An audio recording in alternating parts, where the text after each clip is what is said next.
Gi, acho bom colocar.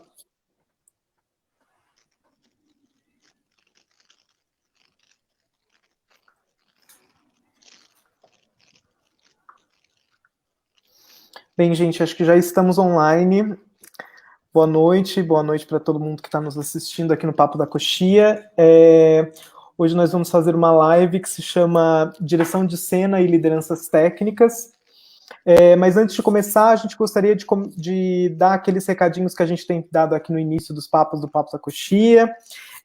A gente gostaria, então, de divulgar o Fundo Marlene Collet, que é um fundo voltado para técnicos, para auxílio de técnicos. Então, as doações elas estão abertas.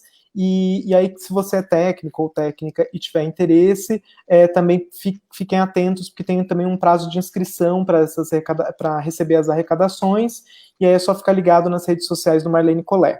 Também tem o fundo do Backstage Invisível, em que existe uma doação de dinheiro e de cestas básicas, e aí também vale ficar atentos tanto para doações, como para se inscrever para receber algum desses apoios, desses incentivos. Estou aqui tentando arrumar minha câmera. Bem, então vamos começar. Minha câmera, gente, eu estou aqui perdido. Bem, estou me encontrando aqui, pronto. Bem, hoje, então, o nosso papo chama-se Direção de Cena e Lideranças Técnicas. A gente tem o prazer de receber a Elisete Jeremias, que é diretora de cena e também integrante da equipe do Papo da Coxia, aqui do Brasil. E temos hoje a honra também de receber o Pedro Soares, que é diretor de cena e docente do curso de Direção de Cena e Produção da Escola Superior de Música e Artes de Espetáculo do Porto. Queria começar, então, eu estou aqui com vocês também, que sou diretor de cena e pesquisador na área. E aí, para começar, eu gostaria que vocês se apresentassem. Podemos começar pela Elisete, na sequência o Pedro, por favor. Bom, sou diretora me formei diretora de cena na companhia Usina Zona, do Teatro Oficina, do José Celso Martinez Correia. Tive a honra de trabalhar 22 anos na companhia com ele, depois trabalhar com uma atriz que já se apresentou, já se apresentou em Lisboa, conhecida como Maria Alice Vergueiro, muito conhecida também aqui no Brasil. E eu, nesses 25 anos de profissão, trabalhei com outros diretores, mas executo a profissão mais importante é realmente a direção de cena. Tá bom? Eu estou também, né? Nós três aqui como diretores de cena estamos em cena agora. Pedro, olá. Se você quiser se apresentar para a gente, boa noite, querido. Olá, boa noite. Daqui do Porto, de Portugal. Eu sou professor de direção de cena na ESMAI, a Escola Superior de Música, como o Rafael disse. Comecei no Teatro Amador, aqui numa aldeiazinha, uma aldeia muito bonita, que ainda há bocado falava de Penafiel, uma aldeia antiga. Entretanto, fiz o meu curso na escola que eu estou a dar aulas. Desenvolvi algum trabalho no país e acabei por ficar na ESMAI a dar aulas de direção de cena e produção. O curso é um curso com 20 e poucos anos. Eu estou a trabalhar na ESMAI há 20 anos. Fiz este ano 20 anos, uma efeméride. Tem sido um grande prazer influenciar aquilo que foi o movimento e a importância que a direção de cena teve no país. É a requalificação. Nós temos uma grande dificuldade, e agora com esta pandemia percebemos da dificuldade que é criar e conseguir gerir economicamente esta coisa das artes de espetáculo, está pousada em cima dos profissionais e dos artistas, e que é muito importante que nós sejamos capazes de requalificar, descobrir modos novos. E é isso que eu tenho vindo a fazer desde então. Então, assim, Rafael. Opa, eu sou Rafael Bicudo, eu sou diretor de cena também, diretor de cena em teatro.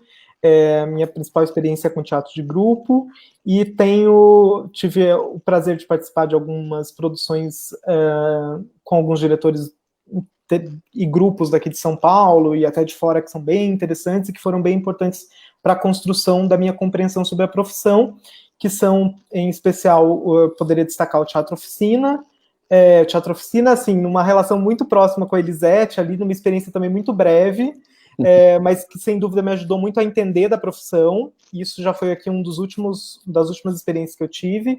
A primeira experiência, que foi o Teatro da Vertigem, e, por exemplo, outros diretores, como o Bob Wilson, que eu tive o prazer de receber em um dos espetáculos aqui, ocupando a função de diretor de cena, e o Estúdio Lusco Fusco, que é um grupo daqui de São Paulo, que eu também trabalho já há alguns anos, e que eu tive o prazer também de me apresentar em Portugal com eles, no Teatro Nacional São João, ano passado, no FITEI.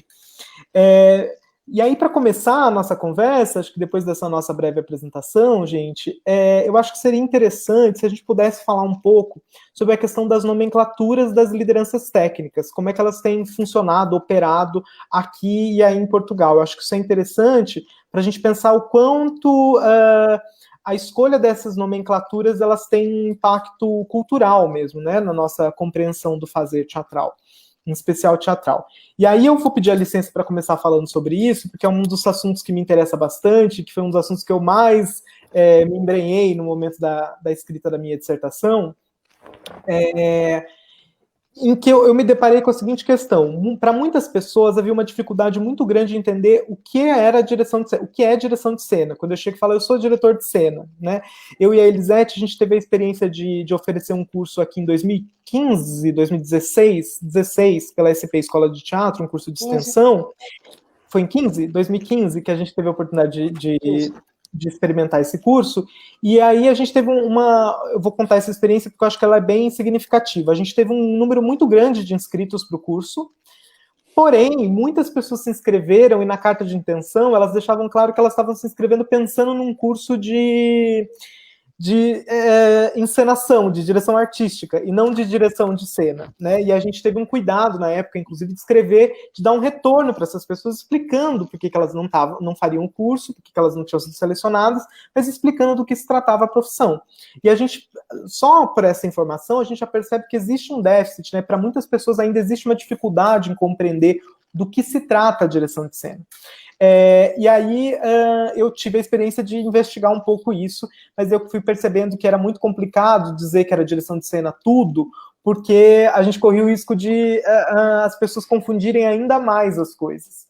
Então eu dividi em 5 nomenclaturas que, como técnico, eu fui percebendo mais frequentes no meu cotidiano, que eram a direção técnica, que no caso está mais vinculada aos espaços, ou seja, é uma figura que está contratada pelo espaço, um profissional ou uma profissional contratada diretamente por um espaço em que ele vai gerir aquele espaço tecnicamente. É aquela figura que conhece tudo do espaço, como funciona, qual a melhor forma de utilizar tal equipamento e tudo mais.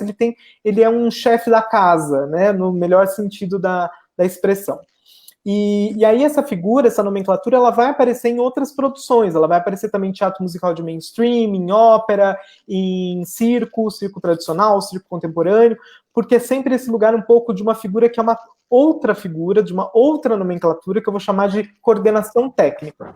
A coordenação técnica, ela é uma figura vinculada ao grupo, à produção, e ela, dentro desse trabalho na produção, ela é responsável por cruzar todos os riders e otimizar esse cotidiano de trabalho de todo mundo. Ela tem uma consciência sobre tudo o que está acontecendo e, em geral, aqui no Brasil, a coordenação técnica ela acaba sendo assumida por uma figura de outra área. Então, em geral, por exemplo, o iluminador, né? Então a gente tem o caso, por exemplo, do Teatro da Vertigem, que a gente tem o light designer, que é o Guilherme Bonfante, que também executa a função de coordenador técnico do grupo. Então ele que cruza todos os riders, ele que faz as reuniões técnicas ali, e meio que direciona o trabalho no momento de produção, de montagem, de fechar listas e equipe, né? Junto com a direção de cena.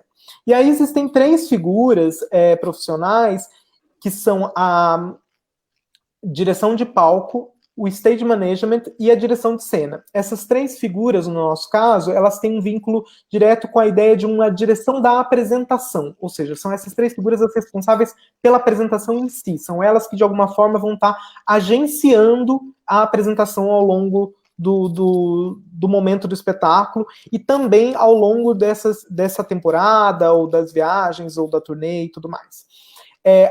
E aí tem algumas especificidades, por isso eu tenho muito cuidado quando a gente fala sobre isso, para a gente entender que quando a gente fala em direção de cena, a gente não está falando de stage manager, porque existem demandas e competências do stage management que são diferentes das de direção de cena e das de direção de palco. É importante também a gente pontuar que direção de cena, direção de palco e stage management são figuras técnicas, ou seja, são técnicos de palco executados por técnicas e técnicos de palco. A gente está dentro desse guarda-chuva da técnica de palco. Eu falo que é um guarda-chuva porque cabem muitas outras nomenclaturas aí, né? Enfim. E aí, só para a gente entender quais são as diferenças, o stage management no Brasil está muito vinculado aos espetáculos internacionais, em especial às produções de teatro musical de mainstream, que já vem com uma coisa que é uma bíblia fechada de como é que vai ser esse roteiro e tudo mais. E mesmo os espetáculos que são de teatro musical de mainstream criados no Brasil também seguem esse padrão, e é um padrão muito específico. Ele é responsável por chamar todas as kills no intercom e por gerir isso a apresentação a partir deste livro, que é a Bíblia, olhando para o maestro, que está ali coordenando a orquestra, e ele faz a função desse maestro ou maestrina da equipe técnica ao longo da apresentação. Em contrapartida, a direção de palco está mais vinculada com os espetáculos de ópera. E isso é muito importante para a gente entender. Quando a gente fala aqui no Brasil direção de cena, e eu estou falando isso com um núcleo de ópera, por exemplo, isso pode soar um pouco delicado, porque no Brasil a gente entende diretor de cena como o encenador da ópera. E a direção de palco é essa figura que fica no intercom, responsável por dar todas as kills e fazer essa função também de maestrina ou maestro da equipe técnica e do elenco que está ali na coxia. E faz isso pelo intercom, e existe uma especificidade que a direção de palco, no caso da ópera, ela tem que saber ler partitura. É fundamental ler partitura musical, porque todas as kills estão dentro de uma partitura. É a partitura que guia o trabalho, que conduz o espetáculo. E a direção de cena, e aí tem uma coisa assim, a direção de palco ela também pode aparecer em teatro de grupo. E quando ela acontece em teatro de grupo, geralmente é porque é uma figura que vai entrar quase no final do processo, que vai pegar o processo ali já muito caminhado e vai ter que, de certa forma, organizar esse material que está ali dado para ela nas coxias e mesmo no que vai estar em cena. Ela organiza isso, instrumentaliza e acompanha a operação disso ao longo do espetáculo. E a direção de cena, qual é a diferença dela? Ela está vinculada com o processo de criação. E por isso, muitas vezes, ela vai aparecer nos grupos de teatro. Por isso que no começo também, quando eu fui me apresentar, eu falei que tive uma experiência no Teatro Oficina e que para mim ele é importante, porque é importante a gente entender aqui no Brasil a direção de cena é vinculada principalmente à ideia dos grupos de teatro daqui. Como essa figura foi aparecer principalmente nesses espaços de grupalidade.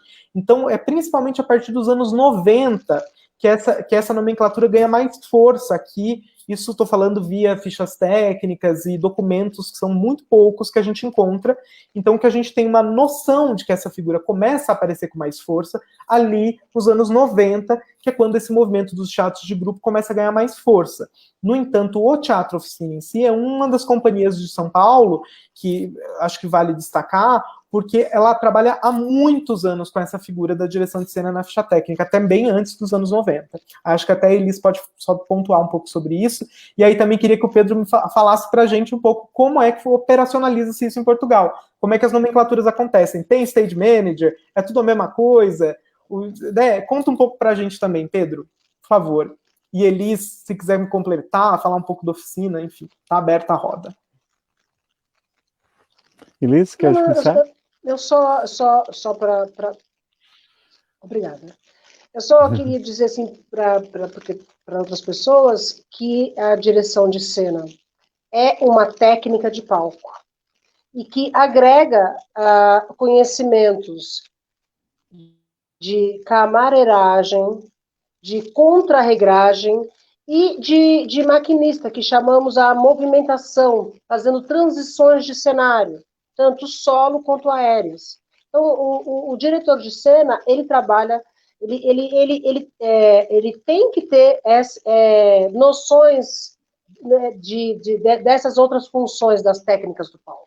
Então, assim, é muito difícil você encontrar um diretor de cena que ele não saiba no camarim correr, costurar, soltar uma cortina, sabe? Ele tem que ter essa experiência, porque ele vai gerenciar todos os outros departamentos no teatro, né? Todos os departamentos técnicos, todos os atores, camareiragem, tudo isso ele vai gerenciar. Então, é bem importante isso, que a gente fique bem claro, porque aqui ainda tem uma coisa de que a direção de cena não é uma técnica de palco.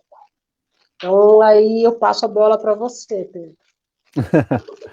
Bom, em Portugal também o diretor de cena surge com a construção dos grandes e grandes espaços modernos, como o Centro Cultural de Belém.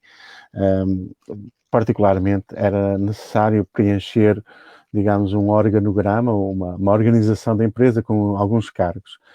Ele aparece, de algum modo, com outros nomes e outras nomenclaturas nos anos 50 e 60, aquela figura já existia, mas normalmente era o ator mais velho que desempenhava essa função. Ele começava a perder a competência de interpretação, de fazer alguns papéis e a escolha, muitas vezes, dos espetáculos mais em que os atores se iam mantendo tinha a ver com comédia, ou espetáculos com alguma rapidez de movimentos, e que os papéis dos mais velhos eram papéis muito curtos, muito simples, e que esses mais velhos assumiam a direção de cena, ou seja, acabavam por ser os diretores. Isso foi-se mantendo durante os anos, com o fim da ditadura em Portugal, em 1974. Esta coisa dos teatros de grupo que o Rafael fala foi um grande boom. E, de repente, tudo o que tinha sido feito na Europa no século XX de teatro foi posto em 10 anos em Portugal. Como vocês devem imaginar, o público odiou isso, porque ninguém consegue perceber a evolução de quase 100 anos, ou pelo menos 50, desde o simbolismo do teatro do Antoine em Paris ao Beckett, depois mais tarde do Teatro Absurdo. Aquilo é posto no imediato aos portugueses. E, claro, o público abandonou um bocadinho as salas, que estava habituado a ver uma coisa que se chama Revista Portuguesa. Eu não sei se existe algum homónimo brasileiro, que é uma espécie de musical feito de vários números, que não tem uma história, não tem uma linha que vai contando a história de uma ponta à outra. São vários números à modo do cabaré. Nessa altura, o cabaré, ou como um espetáculo de revista, precisava do diretor de cena, porque a mudança de cena era muito rápida e muitas das cenas faziam-se à frente da cortina, numa espécie de entremese do espetáculo. E, portanto, esta articulação deste maestro a coordenar sempre existiu, mas em alguns lados chamava-se contra-regra. Em Portugal chamavam-lhe contra-regra. Ou seja, de certa maneira, ia gerindo a regra, que era a forma com que as pessoas se comportavam no backstage ou nos bastidores do movimento. Entretanto, com a evolução, como eu dizia, no década de 90, a construção dos grandes teatros em Portugal, apareceu duas figuras que eu penso que tenha uma ligação daquilo que eu tenho vindo a estudar, com a hierarquia estrutural que tem a ver com as organizações da engenharia e as engenharias técnicas. Ou seja, a direção técnica é o engenheiro mais importante da construção de um edifício ou da gestão da equipa. E, portanto, a direção técnica foi nomeada como o responsável do teatro. E tem a mesma função que vocês entendiam agora também com o Rafael e com as conversas que já tivemos, é idêntico e a função. O diretor de cena, por outro lado, está muito mais ligado ao acontecimento do espetáculo. Nós não temos esta divisão que vocês têm, da stage manager, com este, digamos, equívoco ou esta terminologia que existe na obra para vocês. O diretor de cena foi aparecendo dentro desta forma, surgindo também do cantor lírico mais a velho, que foi, de certa maneira, assumindo algum cargo na equipa técnica, porque a reforma ou as reformas é uma coisa muito recente. Quando ficavas velhote e deixavas de ter competência, olha, ou tinhas dinheiro guardado ou então morrias à fome, né? E, portanto, isto para dizer que a miséria nas artes de espetáculo em Portugal era consequente, a ponto de, na década de 60, se criar a Casa do Artista em Lisboa, que ainda hoje acolhe artistas e que cada um dos artistas paga uma espécie de contribuição que, quando fica mais velho, pode optar por ir para lá viver e morar. Mas isto para dizer que, efetivamente, esta progressão foi uma progressão mais ou menos lenta. Depois, nós temos uma formação, fundamentalmente, na década de 50, 60, pousada na estrutura francesa e a influência de França, com os ismos todos e com a Revolução Cultural, influencia Portugal. Nós temos uma data de artistas e poetas que migram para Paris, que fogem da ditadura naturalmente para Paris. Os portugueses também, mais pobres, fogem para a França. E se vocês virem filmes que são franceses, vão encontrar alguém a falar português, porque são imigrantes portugueses que acabam por parar.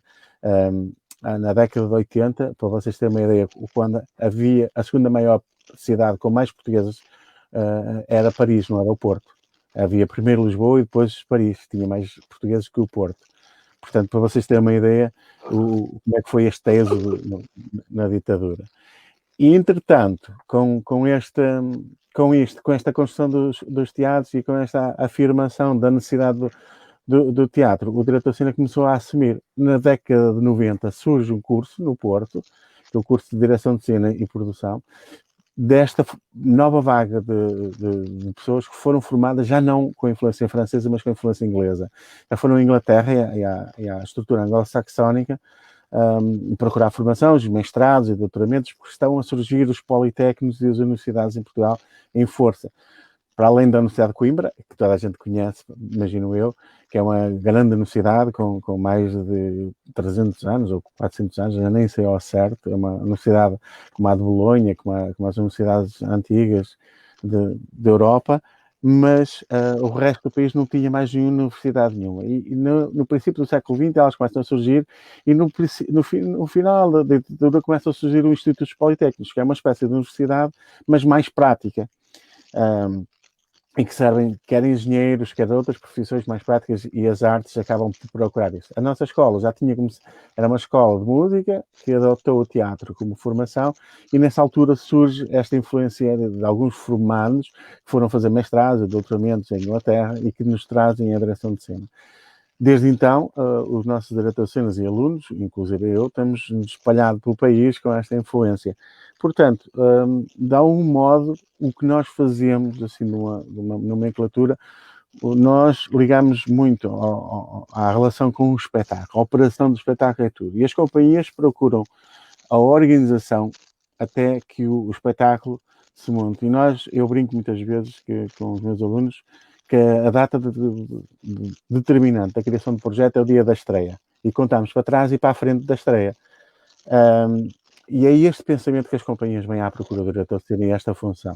Em relação à direção técnica, a direção técnica normalmente, como vocês, vem da área de luz, por questões, eu penso que são mais ou menos óbvias, né? A quantidade de equipamento e de relação técnica, a quantidade de eletricidade e complexidade acaba por nomear aquele que é o mais experiente e mais habituado a gerir isto. E, portanto, eu não sei se te fiz um panorama mais ou menos claro, Rafael, como é que as coisas funcionam por aqui. Sim. Tem uma questão que eu acho interessante também, Pedro, que eu fiquei pensando agora enquanto você falava, que aqui no Brasil a gente tem alguns teatros que têm fosso, que são mais teatros de ópera, né, que são mais antigos e tudo mais. Alguns têm uma equipe de direção de palco contratada, né? Elas são responsáveis, elas estão no teatro contratadas do espaço, que é uma coisa um pouco diferente. E aí me lembro que em alguns teatros, pelo menos o Teatro do Porto, que eu fui, no São João, tinha um diretor de cena fixo da casa, né? E aí também me lembro que eu fiz uma conversa agora, que eu participei de uma mesa redonda promovida pelo Festival 7, e aí a Maria Helena Ribeiro, que é uma outra diretora de cena de Portugal, fez um comentário que eu achei ótimo, assim, e eu queria só trazer ele aqui, porque eu acho que ele também é bem interessante. A Maria Helena Ribeiro, ela disse que ela pensa que a direção de cena, existe uma direção de cena de acolhimento, que é essa que está no teatro, que fica ali fixa e que vai acolher quem está chegando com o seu espetáculo e ajudar na operação e no melhor desempenho da apresentação. E existe a direção de cena de criação, que é essa que está na sala de ensaio e está vinculada muito mais ao grupo. Então, uma vinculada ao grupo e outra vinculada ao espaço, né? Então, uma de acolhimento e outra de criação. Eu achei interessante essa divisão dela. Ela falou que era uma ideia dela, então temos que dar um nome que foi da Helena Maria Ribeiro, mas achei muito interessante. Um conceito muito interessante da parte da Helena que faz todo sentido, até porque os teatros hoje já não dispensam o diretor de cena. Porque esta relação com o espetáculo vai muito além da ficha técnica ou do rider técnico, não é? Muitas das vezes nós o que lemos e interpretamos no rider técnico, ele é mais extenso em termos de relação com o processo criativo. Tem algumas nuances, algumas variações, pequenas variações. E, portanto, precisa de alguém que não esteja naquela pressa de montar o espetáculo, porque a companhia precisa do palco para ensaiar, para experimentar aquele palco novo, e precisa de alguém sensível para ouvir, interpretar e, eu diria, até traduzir as informações que todas as equipas vão dar. Para além disso, nós temos... Portugal é um país minúsculo, comparado com vocês no Brasil, não é? O São Paulo tem mais habitantes que o país inteiro, não é? Vocês já sabem disso. E, portanto, o que é que acontece muito aqui? Nós temos muita programação de Europa. E também temos aqui alguma questão da dificuldade da língua. Porque o português é uma língua complicada para as nórdicas, fundamentalmente. Também o alemão é complicado para o português. Mas, o que eu quero dizer é que muitas vezes esta tradução também é uma tradução cultural, é uma tradução... E por isso precisa deste diretor de cena de acolhimento. E este acolhimento é também ser um bom cicerone. Quando nós somos bem recebidos, bem acolhidos, fazemos melhor e sentimos melhor a fazer o que quer que seja. Quando nos recebem mal, nós damos uma resposta adequada. E por isso eu acho isso importante. O diretor de cena das companhias, bom, era aquilo que tu dizias há bocadinho, Rafael, é fundamental alguém tomar conta do projeto como fosse uma criança, como um bebé, que precisa da nossa atenção toda e que depois a equipa toda tem que se focar numa coisa, que é o projeto artístico e a criação. E à volta desse procedimento todo, há um milhão de tarefas inacabadas que alguém tem que estar a coordenar para que nada se escape, para que nada nos ultrapasse, não é? Uhum. Com certeza. E pensando um pouco na nossa relação com a direção de cena, né? Nós três aqui somos diretores de cena, mas pensando nisso, eu queria que a gente conversasse um pouco, falasse um pouco como é que a profissão apareceu na nossa vida, assim, como é que ela foi introduzida na nossa vida, se quando a gente chegou para fazer a gente já sabia do que se tratava, ou se a gente foi descobrindo, né, em que momento que essa descoberta aconteceu, entendemos do que se trata, e como é que a gente define direção de cena hoje. Vamos começar pela Elisete, pode ser, Elis? Vamos lá. Eu sou produtora executiva, também de eventos, shows, e eu cheguei no Teatro Oficina através de um ator, Pascoal da Conceição. Ele me viu trabalhando e me convidou para o teatro, mas para fazer produção. Vamos dizer assim, a produção mais ligada ao espetáculo, assim, os perecíveis, lavanderia, coisa do cotidiano das temporadas. E nessa montagem eu conheci um Vadim Nikitin, um russo, virginiano, faço questão de dizer porque ele foi preciso, né, no ensinamento que me deu. E eu me apaixonei pela profissão, vendo ele trabalhar. Eu olhava, dava assistência para ele, assim, de trazer as coisas da rua para a peça, mas ele me dizia assim, você tem que trazer uma ação cênica. Então ele foi me pontuando tudo que era muito, não era simplesmente sair e comprar qualquer coisa para o espetáculo. Ele dizia, tudo tem que ser cênico. Aí você precisa de uma coisa cênica. Então eu ia atrás de uma coisa, não, isso aqui está muito feio, isso aqui não tem beleza, não tem riqueza. Então eu fui primeiro aprender a respeitar os objetos, os perecíveis, os figurinos, todo esse aparato, né, do espetáculo. Como eu já tinha um pouco dessa experiência como produtora, então, e aí o Vadim me introduziu na direção de cena, e em 1998, com o espetáculo, que foi uma grande atriz no Brasil, Cacilda Becker, né? E aí eu fiz a minha primeira direção de cena em 1998, ou seja, eu assumi a direção de cena, já fazia, porque, ao contrário, assim como o Pedro disse, aqui no Brasil, algum ator que está iniciando a sua trajetória no teatro, que não tem tanta experiência ainda como atuação, ele acaba na periferia desse espetáculo. Então ele vai aprendendo um pouco, trabalhando um pouco como contra-regragem, como assistência, faz uma cena, outra, até ganhar mais experiência e mais segurança também. Então aqui, ao contrário, quanto mais jovem, os atores vão se aproximando mais dessas áreas técnicas.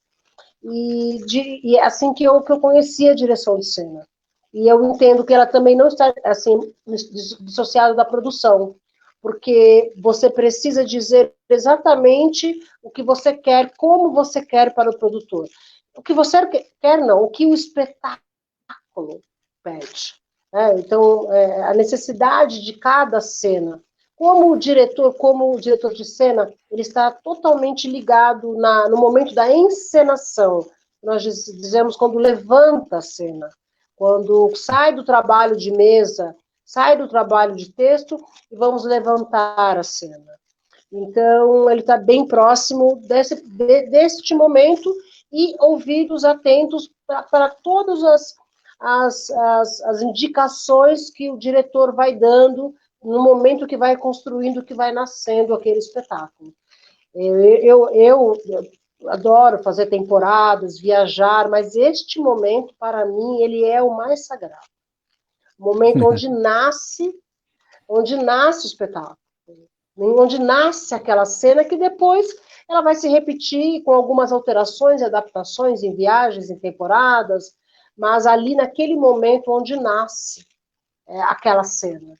Então, por aí eu fui me aperfeiçoando e fiquei nessa profissão. Desculpa, Bicudo, eu tô emocionada, mas vamos falar.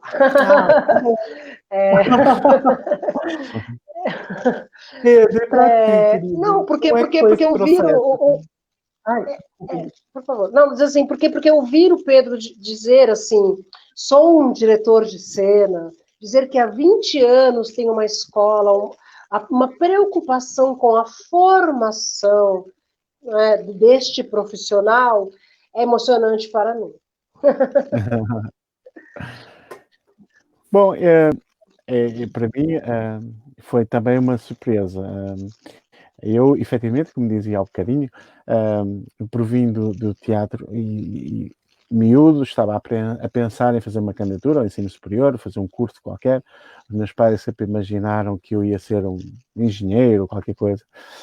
E aquilo era um desespero para mim. Os meus amigos, aqui tínhamos um grupo amador, e dois deles que estavam a candidatar-se comigo à engenharia diziam, pá, o que é que tu vais fazer para engenheiro?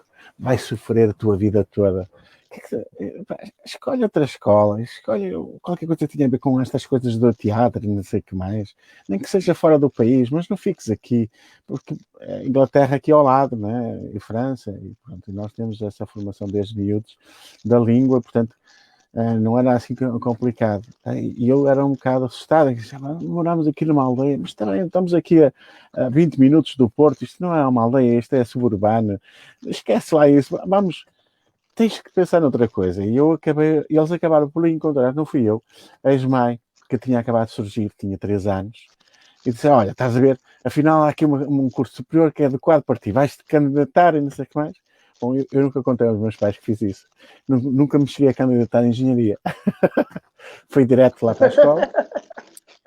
Bom, a minha experiência, como era no teatro amador, não tinha tido nenhuma experiência, só ia ver teatro profissional e não fazia a menor ideia do que se passava atrás do palco.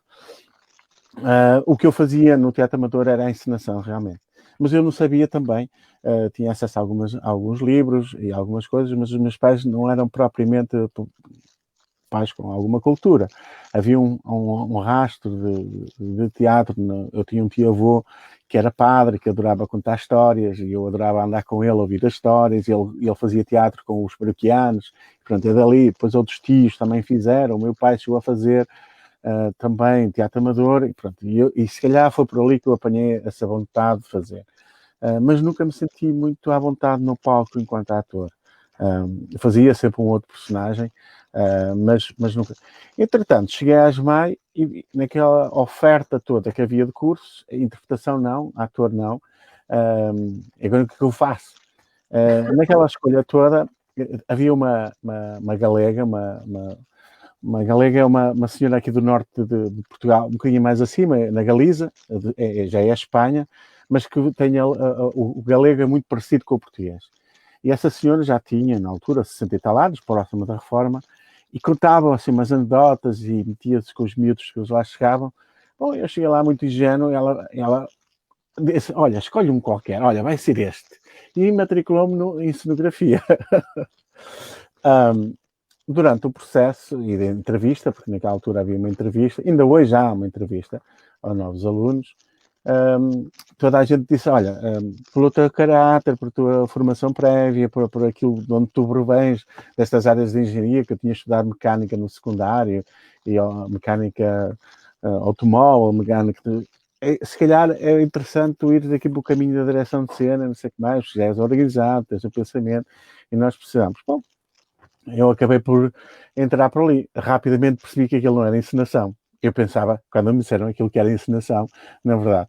E acabei por começar a fazer a direção de cena e a meio do ano eu disse, pá, eu tenho que ser isto. Isto não é isto, não tenho aqui. E houve aqui uma certa revolta da minha parte com a história. Entretanto, quando chegou ao projeto, os meus colegas de direção de cena de outros anos estavam... quer o do segundo, quer o do terceiro, uns deles estavam fora em Erasmus, ou seja, no programa que existe aqui na Europa, que os alunos fazem intercâmbio entre países, e eu acabei por ter que assumir no primeiro ano as produções todas, e viveu-me calhar um encenador doido, que não falava uma única palavra português, e o meu inglês, naquela altura, era inglês escrito, não era inglês académico, mas pronto, eu lá baralhava tudo, mas lá me consegui desenrascar aqueles 3 meses. E ele disse, anda cá que eu já percebi que a tua direção de cena... E foi quando ele me deu a orientação inglesa clara do stage manager e que me formou durante aqueles meses que deu encenação, me deu aulas de direção de cena. Porque ele tinha uma certa paixão pelos diretores de cenas que faziam em Inglaterra, que era essencial para o espetáculo. E, portanto, moldou o meu pensamento, claramente. E daquele momento eu percebi, ok... E ele convenceu-me realmente que o diretor de cena pode ser muito mais importante que o encenador num projeto. A dado momento, eu percebi isso quando fui construindo todos os processos. Quando eu me portava mal, ou quando eu era preguiçoso, ou quando eu não tinha um envolvimento com a equipa, aquilo ficava assim... Não ficava. Quando eu me envolvia, quando me apaixonava pela história, pelo contexto, as coisas corriam melhor e funcionava, não sei o que mais. E os meus colegas dos outros anos perguntavam, mas quem é aquele tipo? De onde é que ele vem? Bom, eu aprendi com esse ensinador de inglês brilhante, chamava-se Chris Mellor, fazia parte de Hope Street Theatre, de Liverpool. Nunca mais ele voltou à ASMAI. Naquela altura aceitou aquele convite e foi brilhante. Depois fui ter com ele, já o visitei. É uma espécie de mestre, tive uma excelente nota, mas foi quando mudou o meu pensamento. E quando eu comecei a apaixonar-me, eu disse assim, ok, peraí, então se calhar é melhor andar por aqui, porque isto realmente é mais importante para o teatro português que propriamente eu voltar a dirigir uma peça, voltar a pôr as bacantes em cena, ou outro texto, quer que seja. É muito mais importante eu, neste momento, dar potencialidade ao espetáculo. Conseguir descobrir como é que uma pequena profissão pode sustentar e servir de pilar a este processo de criação. E achei quando acabei o curso, eu fui convidado. Na altura havia só 3 anos de bacharelato, mais um de licenciatura, e fui convidado pela escola no final do bacharelato a ficar a dar aulas. Eu ponderei, porque tive um convite também do Teatro Nacional São João, tive um convite da Galiza também para trabalhar com eles, e eu fiquei, bom, então e agora o que é que eu faço? Com tanta oferta. Bom, como eu tinha entendido que era muito importante, eu achei, bom, se calhar mais vale eu experimentar algumas coisas e ficar depois mais a dar algumas aulas. Fiz essa contraproposta e fiquei durante algum tempo a fazer experimentação aqui numa companhia, num outro espaço, a fazer um bocadinho de diretor de cena freelancer.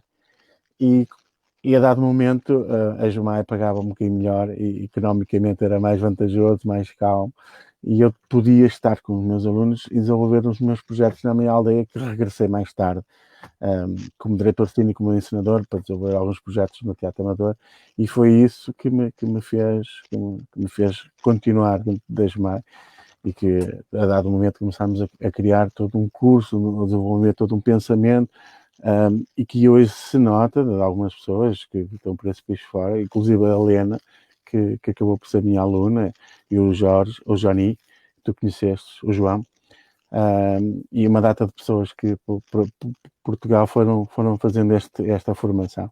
A dado momento, as companhias, ao perceberem a importância que tem esta personagem muito discreta, que se move, digamos, a sublinhar o trabalho de cada um, a empurrar cada um, a dar-lhe descanso, a tirar-lhe a preocupação de uma data de coisas, de pôr as coisas no sítio, de se lembrar do que quer que seja, de ter alguém, um guardião ali por trás. As companhias perceberam claramente, ok, nós precisamos deste tipo, ele é muito importante. E então, de repente, a necessidade foi aumentando no nosso país e quase todas as companhias não precisam do papel do diretor de cena. E foi aqui que me levou o entusiasmo da profissão, que depois acabei por escrever aquele artigo que tu tanto gostas. O Pedro está falando de um artigo que, para quem está assistindo a gente disponibilizou hoje o artigo do Pedro e a minha dissertação, para quem quiser ter acesso, tem o link numa postagem anterior, que tem algumas citações de nós três. Bem, eu vou tentar responder a pergunta que eu fiz, de um jeito bem breve, assim. Eu fui convidado para fazer direção de cena a primeira vez pela Eliana Monteiro, que era uma diretora de cena e co-diretora do Teatro Vertigem. A Lili Monteiro, como ela é conhecida, ela ficou lá muito tempo fazendo direção de cena, assim como a Elisete, a Elisete foi premiada no Prêmio Shell pela direção de cena. A Lili também já tinha sido indicada ao Shell pela direção de cena de um outro espetáculo, que é o BR3, que acontecia no Rio Tietê, aqui em São Paulo. E ela me convidou para assumir a direção de cena de um espetáculo do Teatro da Vertigem que se chamou Bom Retiro 958 metros.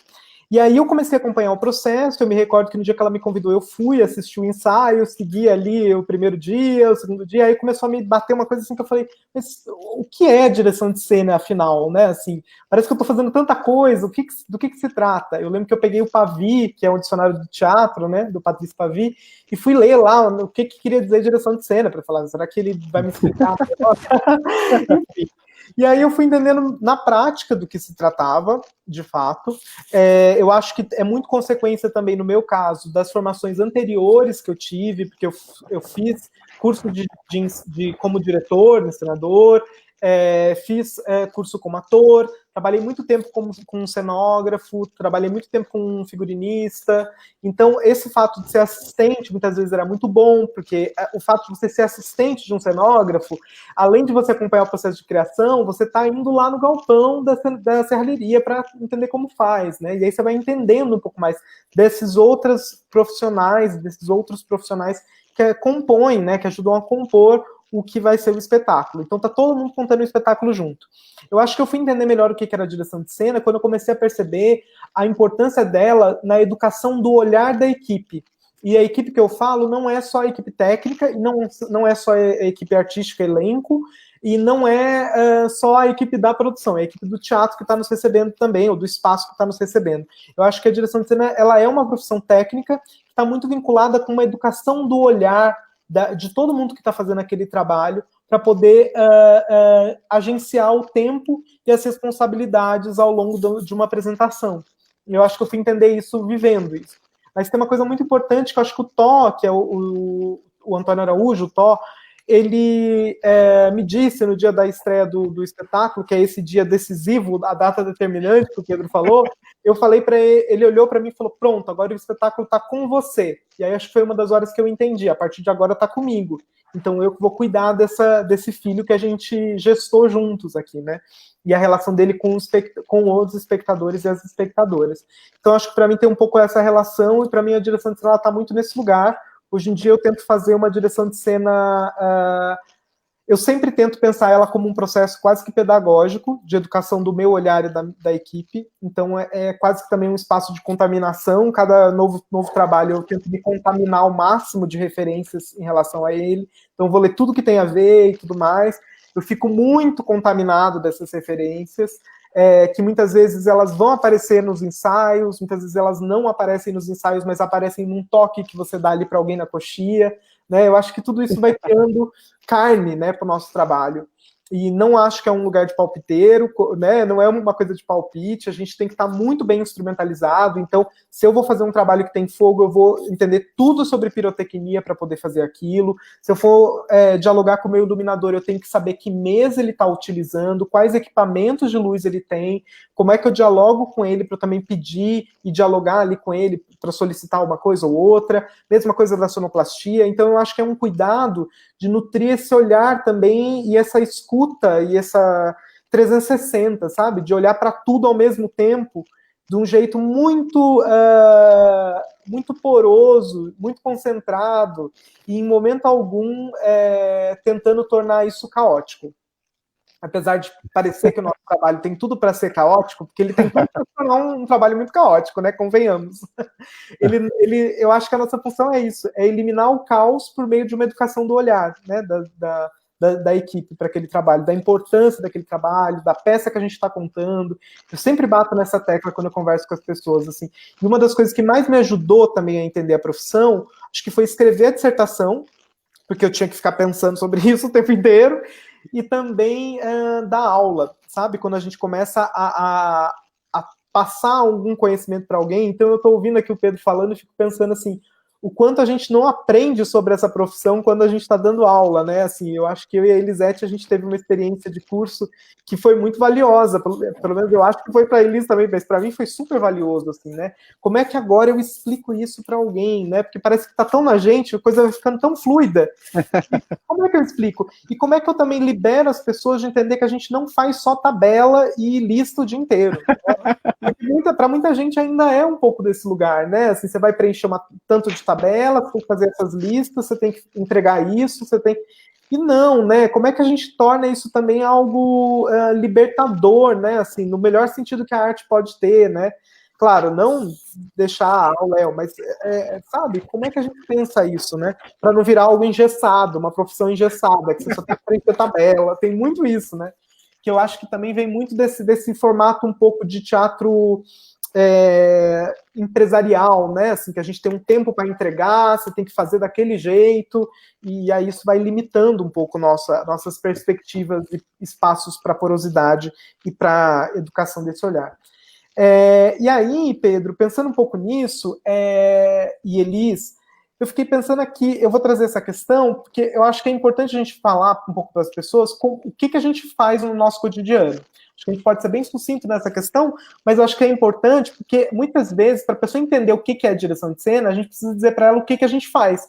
Então, eu queria que vocês narrassem um pouco do como é o cotidiano de um diretor de cena, como é que funciona isso, para todo mundo meio que entendendo como é que a gente vive isso. Elisete, por favor. Bom, sim, obrigada. Eu acho que tem essa coisa também do perfil. O meu perfil, eu venho de escola de samba, eu venho de circo, eu venho de apresentações na rua, e essa experiência, primeira experiência de direção de cena com José Celso, o Teatro Oficina é desenhado por uma arquiteta italiana, Lina Bobardi, né? E não é um teatro de palco italiano, não é um teatro de de caixa preta, é um teatro pista. Não tem, todos aparecem. Não tem como eu fazer uma contrarregragem ou uma movimentação de preto invisível, não. Eu tenho que entrar junto com o coro que vai dançando aquele corpo sem órgãos, vou cantando, tenho aula de corpo, tenho aula de voz durante todo o processo da montagem do espetáculo, porque muitas vezes eu tenho que entrar em cena, dançando com o coro, o meu foco é pegar uma coisa, deixar outra, é fazer uma troca em cena enquanto eles estão ali dançando, um coro na frente, atrás, fazendo alguma movimentação. Então, eu venho mais desse perfil. É um perfil que além de ter que participar do processo criativo, do estudo, da leitura desse texto, também entro em cena. Também tem o figurino, às vezes tem maquiagem que colocar, porque às vezes você não tem que se destacar, tem que estar naquele corpo sem órgãos, só que o seu objetivo é uma coisa ou outra, é pegar uma coisa em cena, é fazer uma coisa assim. Eu venho muito desse perfil. Então, o meu cotidiano, nos grupos que eu trabalho, eu também faço coisas em palco italiano, e quando eu chego numa apresentação de palco assim, que me convidam, eles falam, olha, tem que entrar em cena, tem que colocar uma coisa, fazer uma coisa, eles já sabem que eu não tenho nenhum tipo de problema com isso. Tem que entrar, eu vou lá fazer. Então, assim, o meu cotidiano, ele assim, eu digo isso porque, dependendo de como é a apresentação, dependendo de como é essa produção, de como é essa montagem, mas o cotidiano na construção, né, dessa encenação, vamos criando roteiros, né, que são as tabelas, já vamos sendo montado a lista daquilo que perece, o que não perece, de que tem que ser lavado de um dia para o outro. Então, é gerenciar mesmo a apresentação. Me preocupo com a montagem, com a operação e com a desmontagem. Né? Então, muitas vezes, numa desmontagem de uma cena, eu já estou preocupada como isso vai ser para amanhã. Então, não sai de ser uma coisa descartada. Então, assim, o cotidiano de um diretor de cena que começa 4, 5 horas antes do que os outros, não do espetáculo, mas se o espetáculo começa às 20 horas e os atores vão chegar às 17, o diretor de cena vai chegar às 14, 15 horas. Porque ele tem que cuidar do espaço todo, preparar todo o espaço, receber os atores, fazer toda essa organização dos atores nos camarins, com objetos, e tentar resolver, porque uma coisa que me apaixonou no teatro é porque todo dia é um novo dia. Então, se hoje uma coisa não... você fala assim, uma temporada se repete. Não se repete. O público é um outro público. Você está com uma energia daquele dia. Então, cada dia é um dia. E cada dia chega aquele elenco que passou por um trânsito, que por uma coisa, que precisa chegar, que necessita da sua assistência para poder também estar bem no espetáculo. Né? Então, assim, a rotina é essa, fazer e conduzindo as coisas, os departamentos e vendo tudo o que está acontecendo, que se está funcionando bem antes de começar. Uma coisa muito importante é sempre se preocupar se houve alguma dificuldade ou alguma coisa que não funcionou no dia anterior, ou se teve algum problema, então nós vamos ter a oportunidade de uma nova apresentação, de poder corrigir isso, de poder alterar isso, atualizar, né? Então, assim, ele está sempre atento, não é uma coisa engessada, como o Bicudo falou. Então, acho que o nosso cotidiano é intenso. Aí tem a operação do espetáculo, nós conduzimos a operação do espetáculo, e quem não faz uma boa desmontagem, não faz um ótimo espetáculo no dia seguinte. Porque se um figurino, quando sai de cena, é descartado de qualquer maneira, ou um objeto, ou um cenário, não volta para o lugar, no dia seguinte você, que é um dia vivo, que é um novo dia, e todo dia nós estamos estreando, por conta disso. O diretor de cena tem uma estreia todos os dias. Né? Então, assim, ele não tem essa responsabilidade, esse compromisso com o depois, ele não vai ter um bom espetáculo no dia seguinte. Ele vai chegar no teatro, ele vai ter um figurino molhado, sujo, um sapato que quebrou, ele não ficou sabendo, não mandou arrumar. Então, assim, é aquilo todo dia atento a tudo. Por isso eu acho que essas coisas de listagens e tabelas, porque nos ajudam a ter controle e domínio sobre tudo do espetáculo. Então, nós vamos ali, no dia a dia, fazendo com que tenhamos êxito no nosso trabalho. Pedro, por favor. Ok. Bom, Rafael, tu esperas que eu te diga em relação à minha atividade profissional, não enquanto professor, porque aquilo que a Elisete dizia em relação ao tempo existem vários tipos de tempo, mas o tempo que nós vivemos enquanto produtor de cena é um tempo de velocidade variável constante, ou seja, quando os meus alunos chegam lá em maio, no começo, alguns deles vêm com o mesmo equívoco que eu, que falava há bocado, e que os teus candidatos no teu curso também, ou seja, a dado momento eles começam a perceber e o tempo começa a acelerar. E muitos deles dizem que o curso que dura 3 anos voou, aquele tempo voou. Realmente, estes últimos meus 20 anos voaram. Aconteceram milhares de coisas na minha vida e esta sensação de que o tempo, que nós estamos sempre a correr atrás desse tempo. E o tempo, às vezes, em palco, o tempo de execução do espetáculo é um tempo muito lento. É um tempo de tensão, de esperar que as coisas funcionem, de estar atento, de ver mil e umas coisas e, portanto, é que nós vivêssemos naquele filme do Matrix em velocidades variáveis, portanto, rápido e lento, e nós estivéssemos em segundos a ver o que é que está a acontecer ali à nossa volta, muito rapidamente, prevenir que o acidente não aconteça. E, portanto, muitas das vezes, em termos de espetáculo,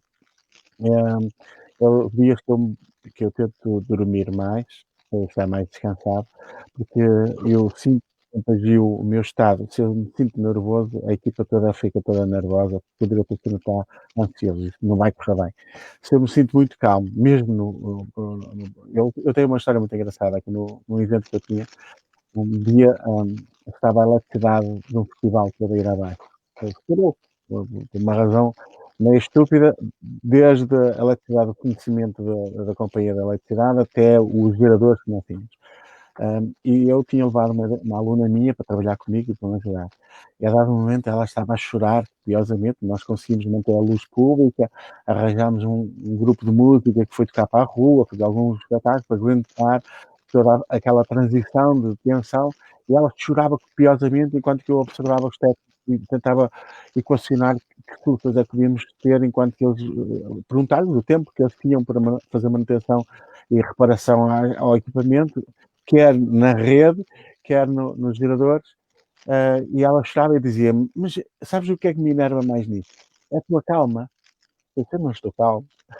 Eu só aparentemente transmito esta calma porque cada um faz o trabalho que tem que fazer. Eu estou aqui a proteger a ansiedade, porque eles têm que sentir que eu estou calmo e que ninguém vai tocar. Então eles vão estar a fazer o trabalho deles com calma, cada um deles. E essa é a minha função. Agora, se tu me vês calmo por fora, por dentro eu vou no rebuliço. E ela disse: como é que tu fazes isso então? Vou com alguma experiência, com algum tempo, com algumas amarguras, mas também com algumas muitas felicidades, como esta que eu vos conto agora. E, portanto, muitas das vezes, o dia que chegava ao teatro antes das pessoas todas também tem a ver com essa paz.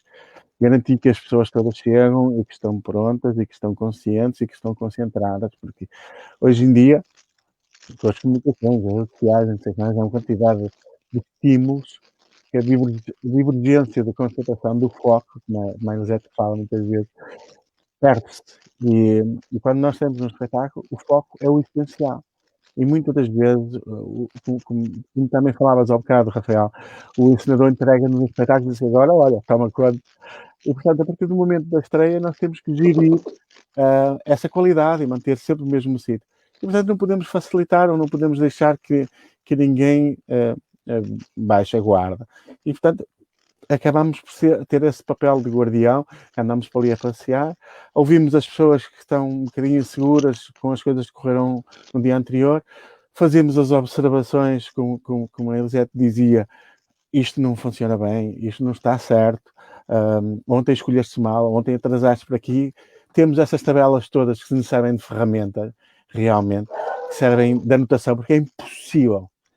É o exercício que eu também ensino aos meus alunos, que é o exercício de assoberbamento. É uma palavra do diretor de cena. Assoberbar é alguém que não consegue abarcar toda a informação possível.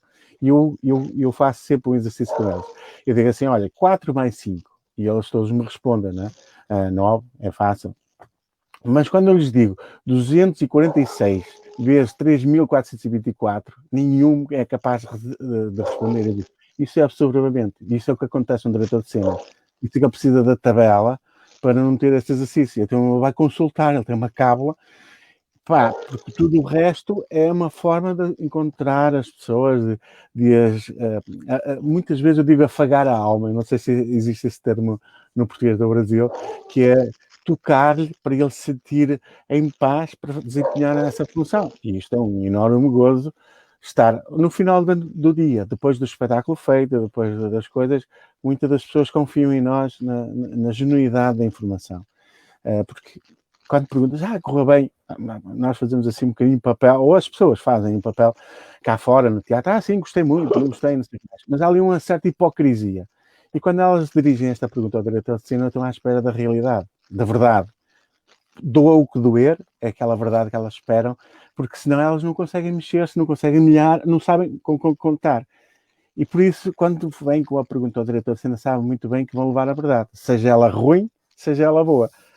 E, portanto, isso também me dá algum gozo, às vezes custa-me, e, portanto, ser delicado a dizer coisas ruins também é uma coisa difícil, é como ser pai, é como cuidar dos nossos filhos, muitas das vezes, mas é importante fazê-lo, e nunca abrir mão disso.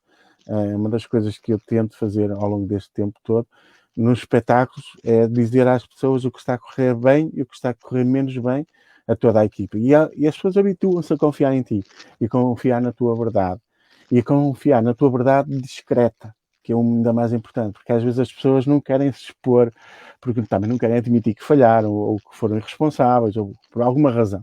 E fazem essas perguntas em particular. E, portanto, temos aqui uma função, às vezes, de confidente. Havia um senhor inglês que dizia que o diretor de cena era padre ou barman, que ouvia as confidências dos seus clientes e ficava no segredo deontológico. E, portanto, eu acho que isso também é uma das funções muito importantes. E, por fim, aquilo que eu também digo muitas vezes aos meus alunos, que é o pensar rápido, agir rápido. Uma coisa muito difícil, só com muito treino.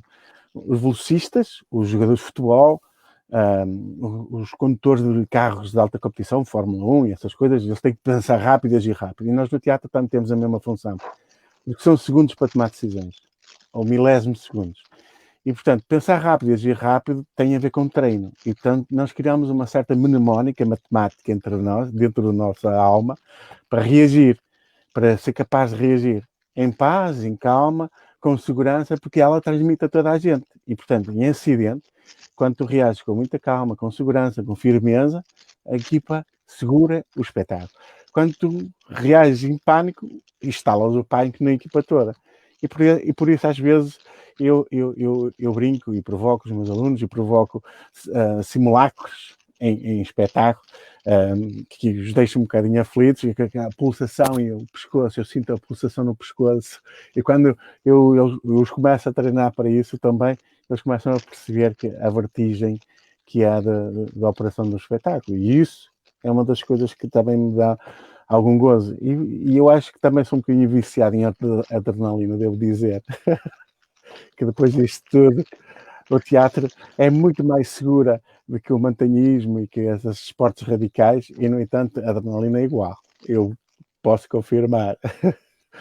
Mas acho que é este o meu dia. Sim, olha, a única questão que eu pontuaria das coisas que a gente conversou agora, que eu acho que para mim também soa muito, é que existe um cotidiano do processo de criação, que eu acho que também é muito interessante da gente pensar, né? A própria ideia de sistematizar essa experiência, ou seja, fazer lista e tudo mais, quando eu falo das listas, eu não tenho nada contra as listas, inclusive eu sou o rei das listas aqui. Se for ver, nossa, meu ascendente em virgem enlouquece. Mas eu acho que falo para as pessoas que eu estou conversando sobre direção de cena, é a gente não pensar que uma lista que serviu para um espetáculo vai servir para todos, né? Eu acho que é essa que é a questão, é entender quais são as demandas que aquele trabalho exige da gente naquele momento. É como se eu gosto muito dessa imagem das caixinhas de ferramenta, é como se eu tivesse uma caixinha de ferramenta para cada espetáculo. A cada novo espetáculo eu vou ter uma nova caixa de ferramentas, então eu vou ter a minha pasta, que vai começar do zero, minhas referências e tudo mais, só que eu não tô do zero, né? Então, assim, existem as minhas experiências anteriores. Então, o que das ferramentas que eu já tenho, das outras caixas, eu posso trazer para essa caixa desse novo espetáculo, e qual é a dinâmica que essa caixa de ferramenta vai me exigir. O que de novo eu vou ter que aprender? E eu adoro o novo, né, no fato do que eu estou aprendendo. Até quando a gente trabalha, por exemplo, com um elenco, que, sei lá, eu estou trabalhando com uma atriz que, pela segunda vez, em um outro espetáculo, ela está num outro momento de vida, então eu também preciso entender em que momento ela está, né? Eu tenho muito esse cuidado, isso que o Pedro falou do confidente é muito forte mesmo, né? Porque existe um espaço de uma confiança muito grande no outro, né? Em muitos espetáculos que eu fiz, é quase como o ator dizer que ele está confiando a vida a você naquele momento, porque ele está numa marquise de 5 metros de altura, então ele tem que ter a confiança de que vai estar tudo certo ali em cima, que ele não vai cair, e você está ali meio que como essa figura, essa imagem de uma figura que tem que passar essa confiança para ele, mas não é só passar a imagem, né? Você tem que de fato poder dar confiança a ele, né? Ele poder de fato confiar em você. Então esse cuidado, por exemplo, a cada novo espetáculo, então esse daqui agora eu vou ter que aprender a dar nós. Então eu vou ali, vou parar, vou aprender a dar nós, e aí é um nó que eu nunca fiz no outro espetáculo, eu vou usar agora, enfim, cada novo espetáculo uma nova caixa de ferramentas, né? Acho que essa é uma imagem que me ronda muito quando eu penso nesse processo, e nesse processo também de impregnação, né? De entender as pessoas que estão no processo, em que momento elas estão nesse processo, como elas estão lendo esse processo, porque acho que isso tudo influencia no nosso trabalho, né?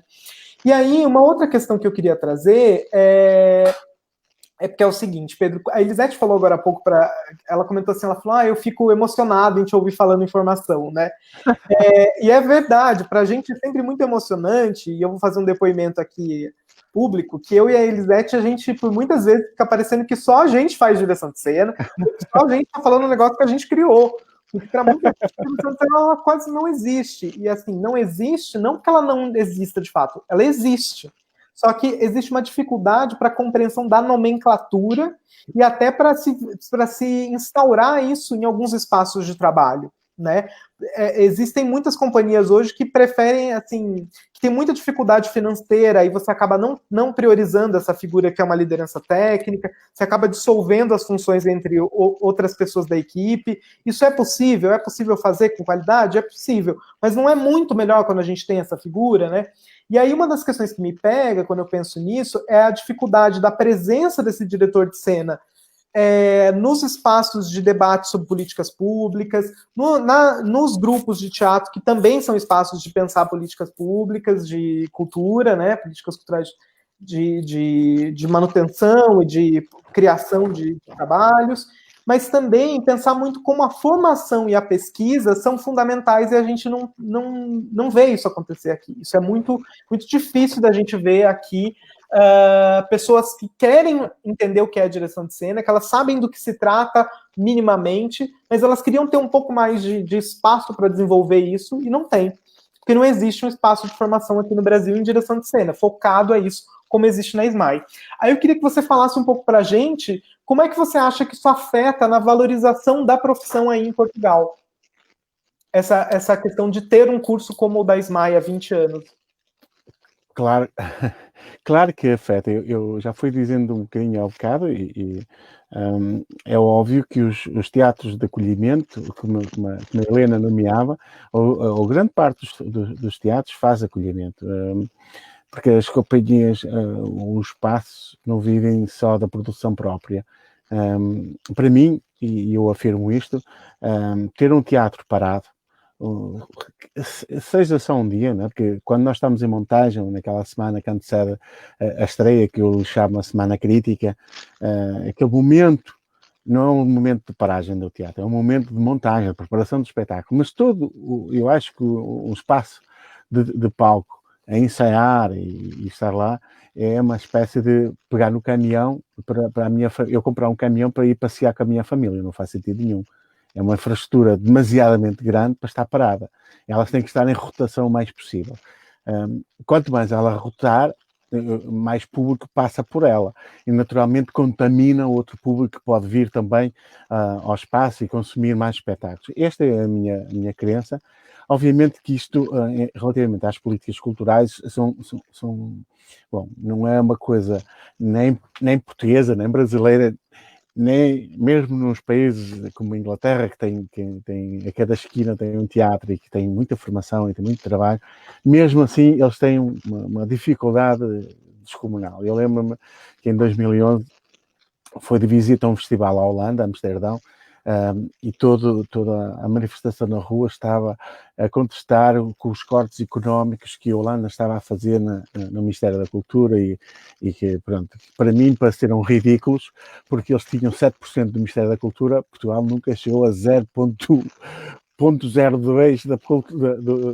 do Orçamento de Estado para a cultura, e eles estavam a contestar que aquilo tinha baixado de 7 para 5. Mas tinham toda a razão, ou seja, esta questão é mais fácil gerir um povo ignorante e um povo ingênuo, é muito mais fácil.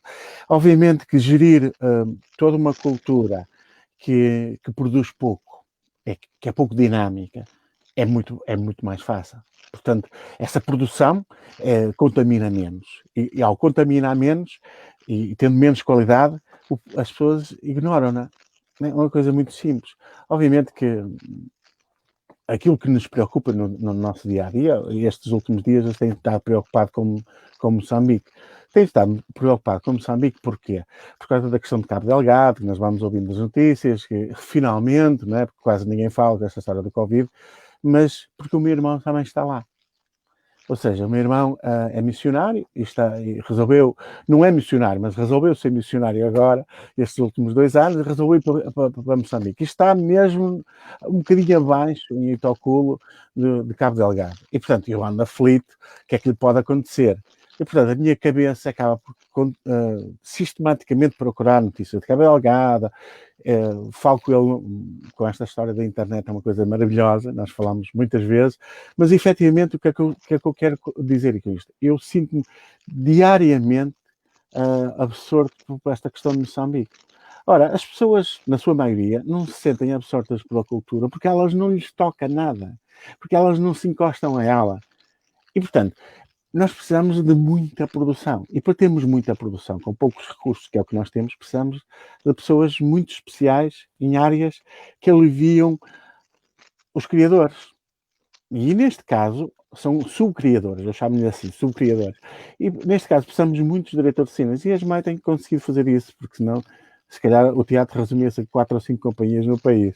Ou seja, eu noto que parte dos meus alunos, ainda ao bocado contava uma ex-aluna minha que está no Canadá neste momento a trabalhar, que emigrou, e que por opção, o pai dela está lá a morar e que está a trabalhar no teatro lá no Canadá, e que ela me perguntava para a SMAI, e eu disse orgulhosamente, olha, finalmente temos 7 alunos no curso, autorizar-nos, porque até agora eram 4, não nos deixavam ficar mais que 4.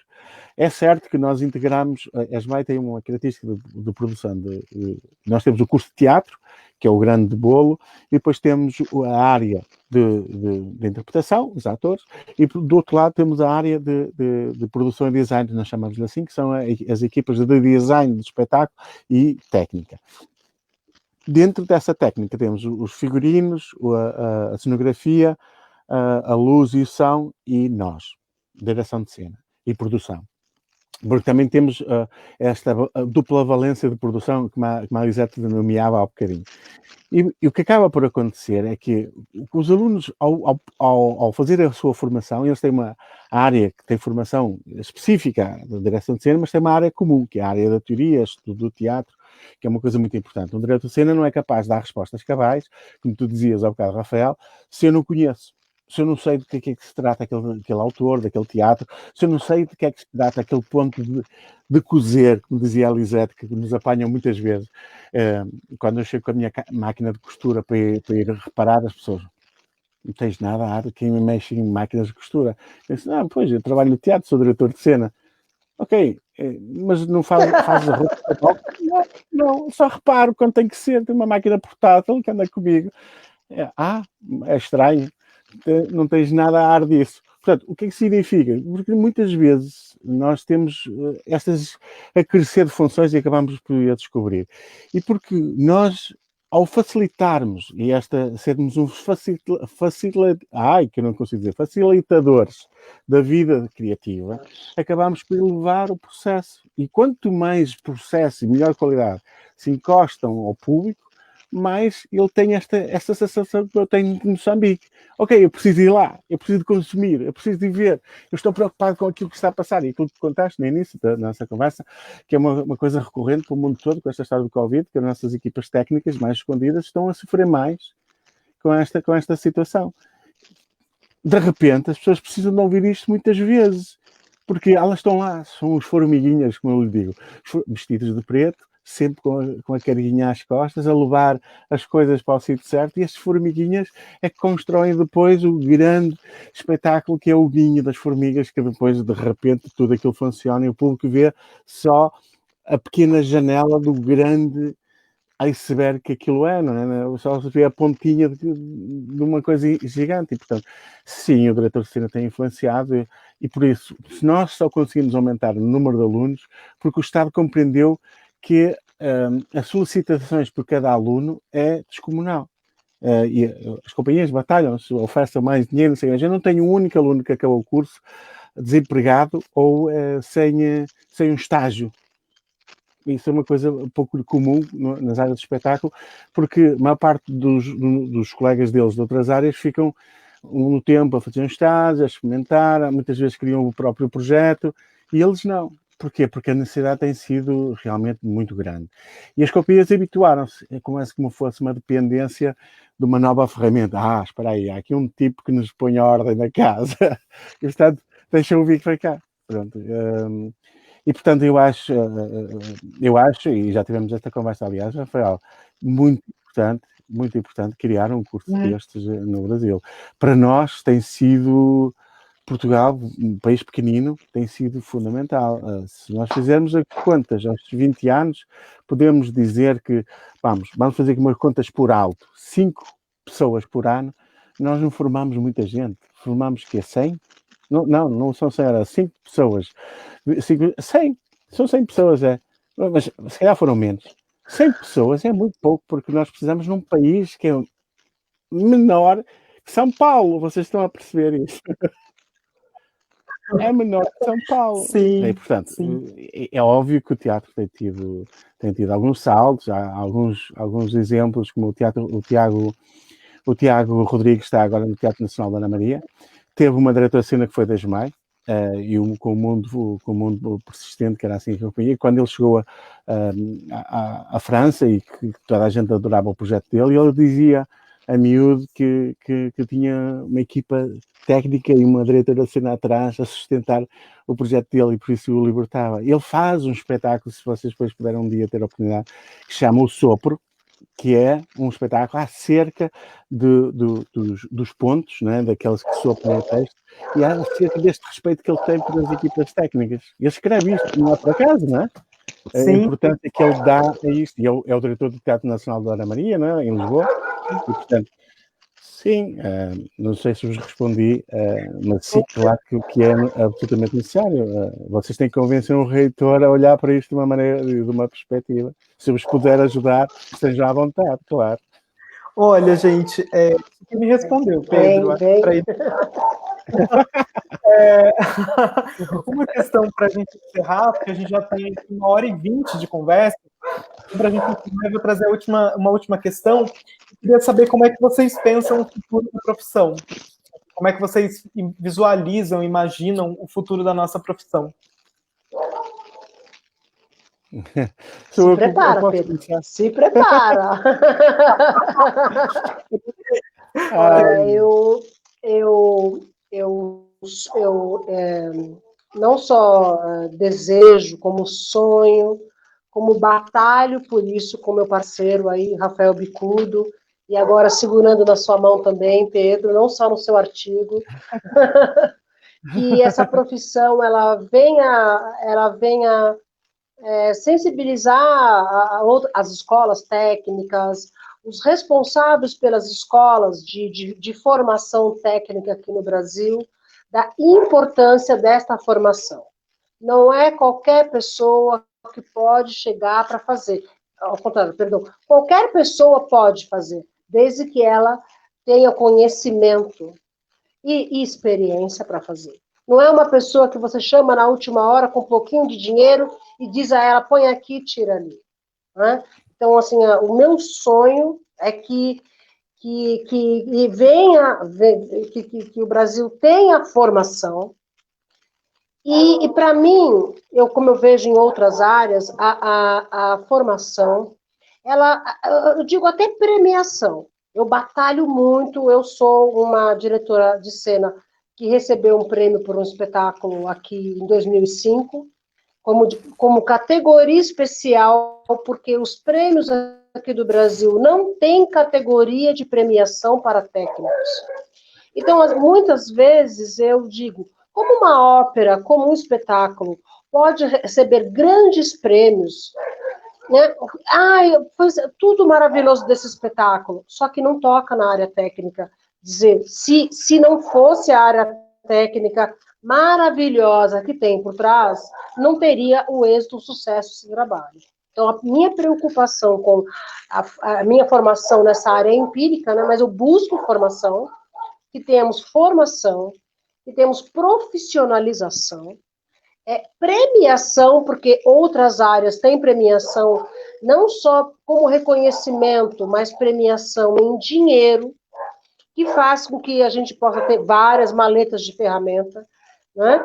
E que faz com que a gente possa viajar para outros festivais no Brasil e fora do Brasil para aprender, para trocar experiências. Então, coloco aqui, né? A minha preocupação com a formação é essa, né? E fazer entender a responsabilidade de um diretor de cena, não só pelo êxito do espetáculo, mas pela segurança, por tantas coisas que a gente vê. Então, acho que esse é meu sonho e eu deixo aqui meu convite, Pedro, sabe? Porque, assim, é uma grande honra saber que tem um professor como você, que você acabou de dizer agora, uma coisa que eu e o Bicudo a gente sempre bate. Não é que os diretores, os responsáveis pelas escolas aqui, não entendam a necessidade dessa formação, mas é muito mais fácil manipular, muito mais fácil controlar quando você não dá educação, quando você não deixa participar do processo criativo e a pessoa fica minimamente com aquela parte da executiva. Então, assim, eu não sei como dizer isso, mas as pessoas que são responsáveis pelas escolas que tem por aí, né, que chamem a atenção, sabe? Então, a nossa preocupação aqui com o Bicudo era essa, de dizer, olha, existe um curso de formação em Portugal, numa universidade, onde nós vamos aprender dramaturgia, sabe, tem tanta coisa importante que não é uma profissão qualquer que pode ser executada sem experiência, sem treino. Então, o meu sonho é esse, que o Brasil possa trazer o Pedro para fazer uma temporada aqui conosco, para formar professores aqui, para formar, para nos auxiliar nessa formação, né, para que a gente possa desenvolver, então, uma metodologia de ensino, né? Acho que é isso.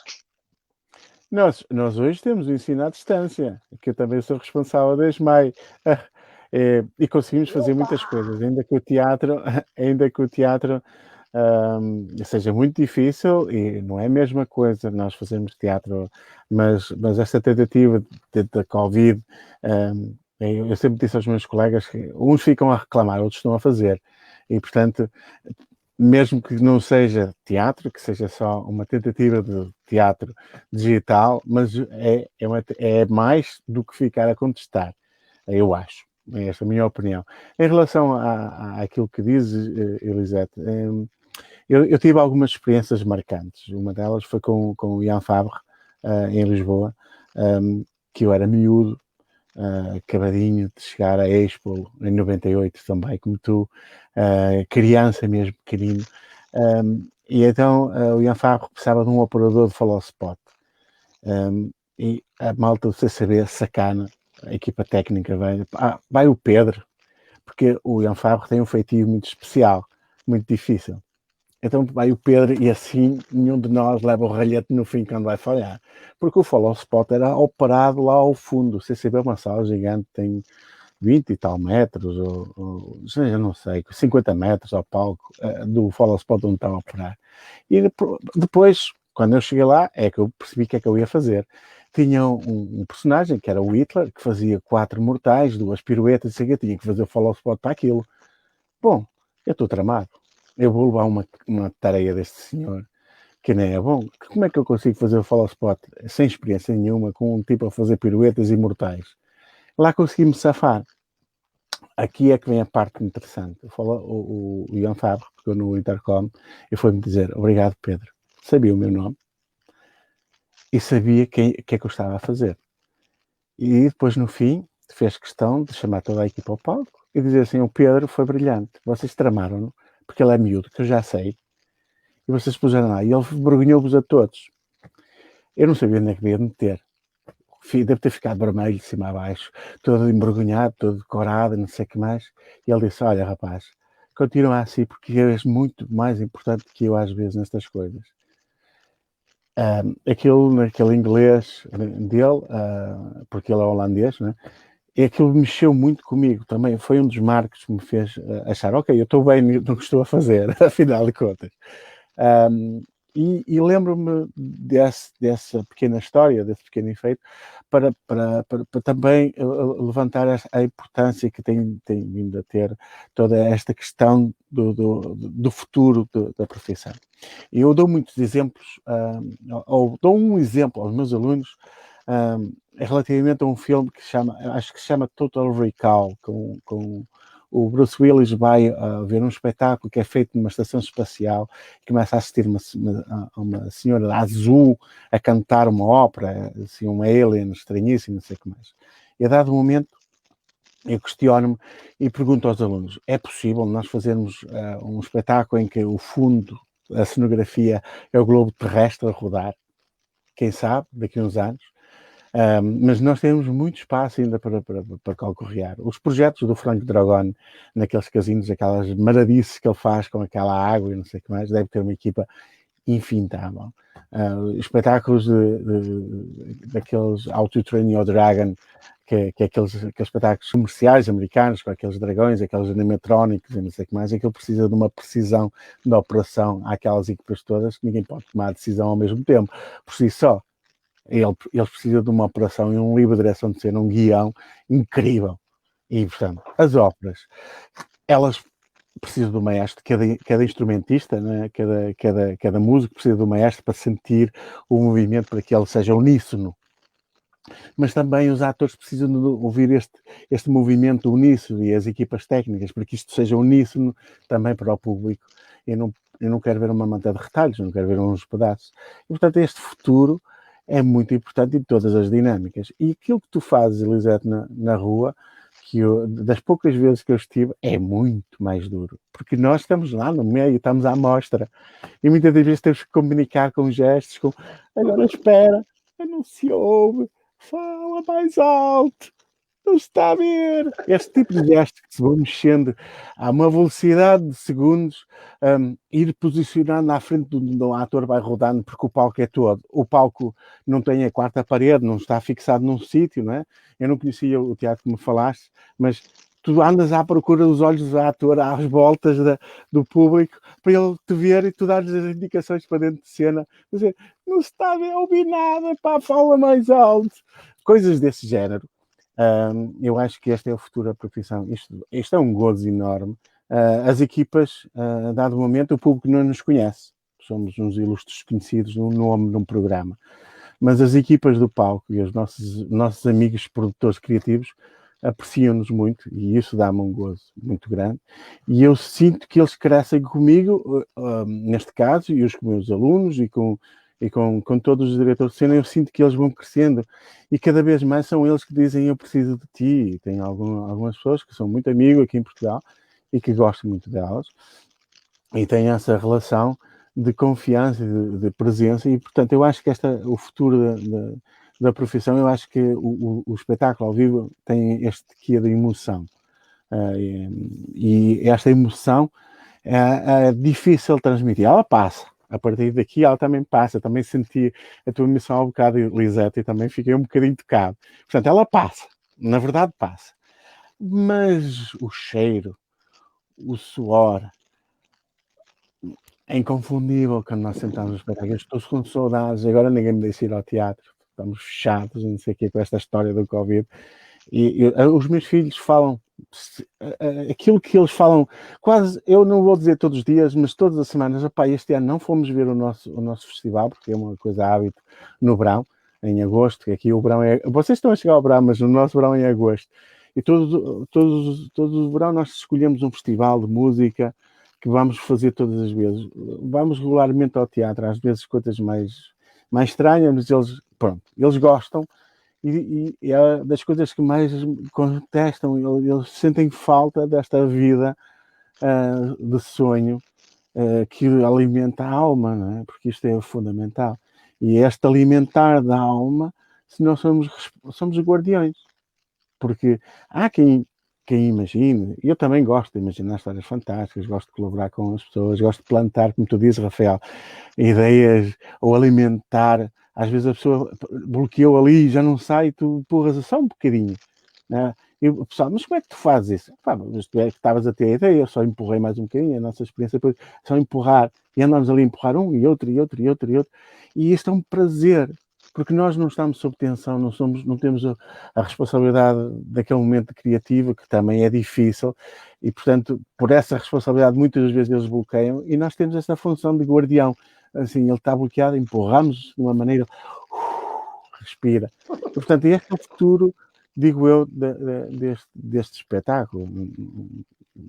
Até mesmo, eu não consigo imaginar o que será gerir uma equipa de samba.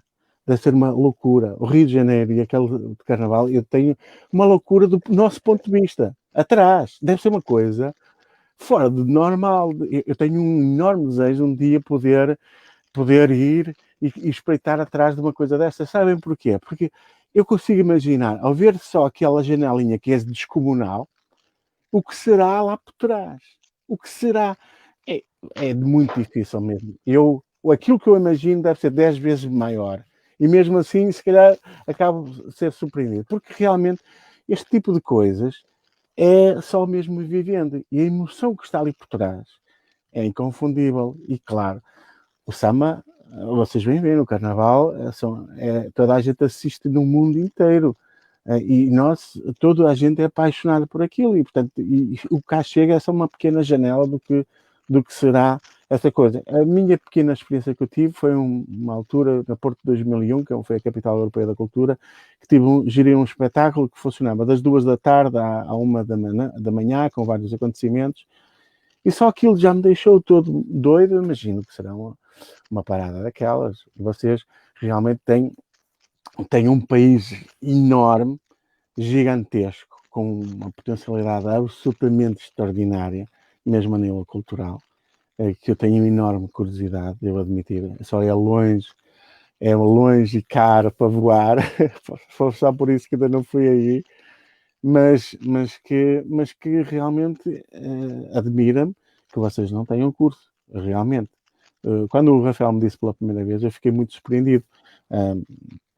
E, de certo modo, eu compreendo, porque nós passamos pelo mesmo problema, mas realmente é urgente, eu diria, é urgente.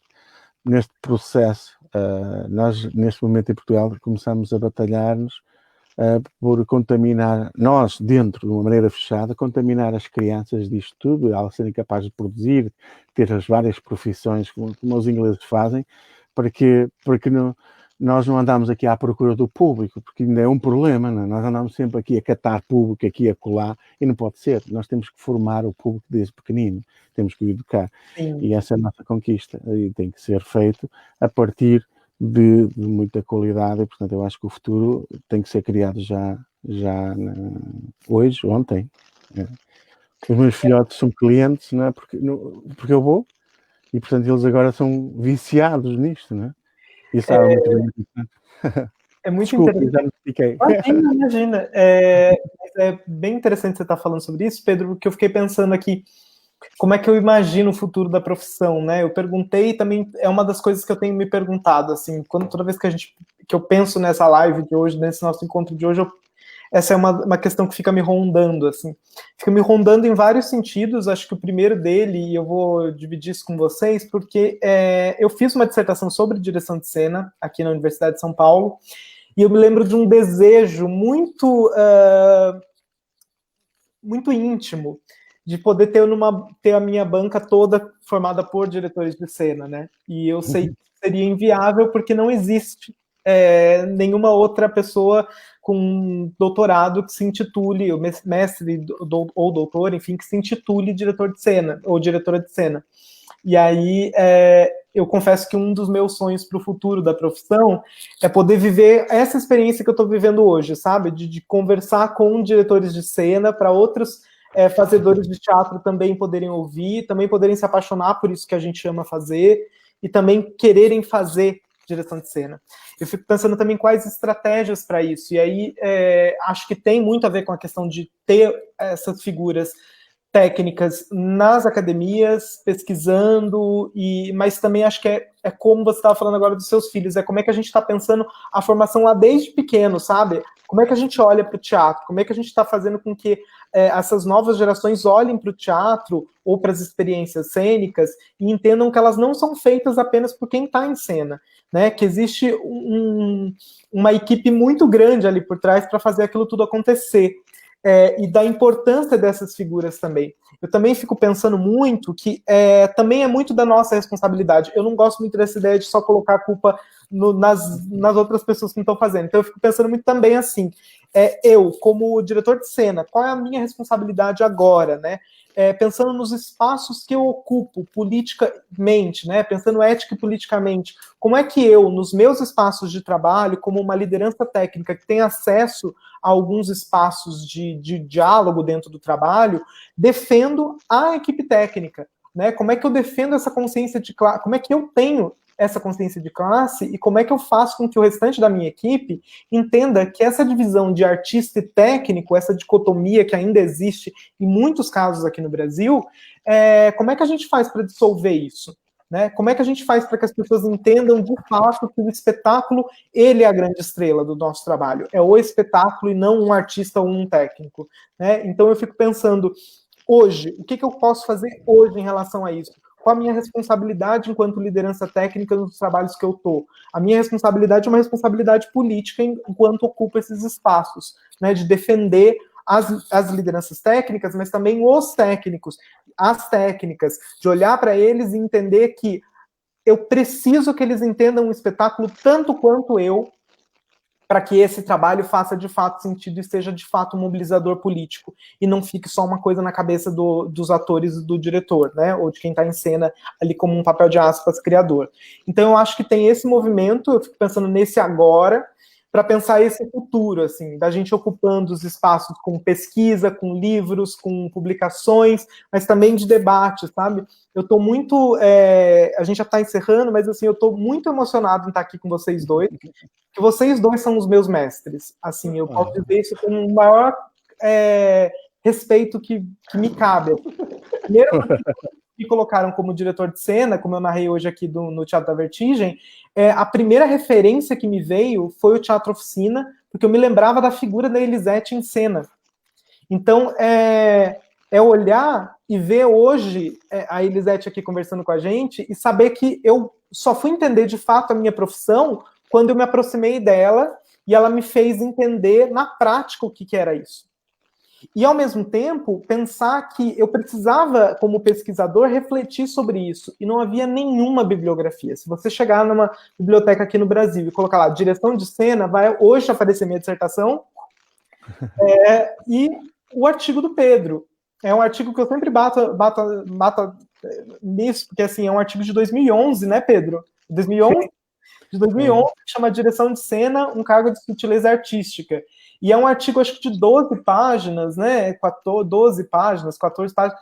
E assim, eu tenho esse texto aqui até hoje. É engraçado que hoje eu encontrei, e ele tá todo rabiscado, ele tem marca de café, ele é uma. Acabou que. É isso, o que eu tô falando dos meus mestres, porque eu acho que você me formou, ainda que à distância, sem me conhecer antes, depois eu tive a oportunidade de conhecer e conversar com você sobre tudo isso. Mas a Elisete também me formou muito na prática, e a entender o que essa direção de cena é feita aqui, nesse país, nessas condições. Nesse país não, né? Porque o país é gigantesco. Nesse país, São Paulo, cidade de São Paulo, em 2000, né? Nesses anos 2000. Então, a Elisete me ajudou muito a entender isso. Então, eu queria terminar aqui agradecendo, dizendo que espero que a gente possa continuar esse diálogo em outros movimentos todos, que a gente possa germinar essa paixão por essa profissão com outras pessoas também, e que vocês sigam sendo mestres de gente assim como são os meus, assim. Então, eu queria muito agradecer vocês pela experiência da conversa de hoje. Eu dizer que eu acho que hoje, para mim, o Papo da Coxia me deu um presente, que é esse de estar aqui com vocês dois. Porque, enfim, a gente está pensando nesse projeto desde o início da pandemia. O Papo da Coxia, ele é um movimento de um coletivo de técnicos e técnicas de palco que em geral, tem uma atuação mais forte na cidade de São Paulo, e eu acho que a gente esperou por muito tempo para falar sobre isso. Assim, eu sempre ficava me perguntando se a gente estava preparado para falar sobre liderança técnica, e depois preparado para falar sobre direção de cena. Eu acho que a hora é agora, e a gente tem que seguir falando e seguir fazendo, né? Espero que a gente possa pensar um curso futuramente em relação a isso. Hoje a gente teve um convite muito especial, vou dividir isso aqui. A Camila Mota, do Teatro Oficina, nos convidou para pensar um curso de direção de cena dentro do programa da Universidade Antropófaga do Teatro Oficina, né, no próximo ano, do Instituto Zinuzona. E a gente vai seguir pensando nisso. Vamos seguir pensando isso em parceria, inclusive, com o Pedro. Vamos trocar referência, vamos seguir ampliando as nossas bibliotecas, já que as nossas prateleiras sobre direção de cena são tão reduzidas. Por falar em biblioteca, eu queria só mostrar uma coisa. Esse livro aqui, Os Pontos no Teatro Nacional Dona Maria II, é um livro muito interessante que eu queria só apontar, porque ele é um livro do registro justamente desses profissionais, porque o Pedro falou agora há pouco do Sopro, do espetáculo do Thiago Rodrigues, e aí, enfim, esse livro é um desdobramento dessa provocação. Então, como é que nós também, quando estamos produzindo alguma coisa artística, os criadores estão pensando no espetáculo, de que forma a gente também está estimulando, né, e removendo aí, para além da cena, para além da experiência cênica, pesquisa, espaço para pensar e para refletir sobre essas profissões, como o ponto que é uma profissão que, até em Portugal, eles relatam isso aqui no livro, está entrando num declínio. Num declínio, exato, já não existe mais. Aqui no Brasil a gente praticamente não tem mais essa figura, ela já não consta mais nem nas nossas leis aqui de profissionais e tal, de regulamentação de profissões, e aí a gente pensa nisso, assim, como é que a gente deixou essa profissão desaparecer, né? E eu me lembro que na minha dissertação, numa das entrevistas que eu fiz, uma pessoa me disse que ela achava que a direção de cena era uma profissão fadada a desaparecer. E aí, hoje, mais uma vez, falando disso aqui no Papo, eu acho que nós estamos aqui para provar que ela não está para desaparecer, muito pelo contrário, eu acho que ela é a profissão do futuro, né?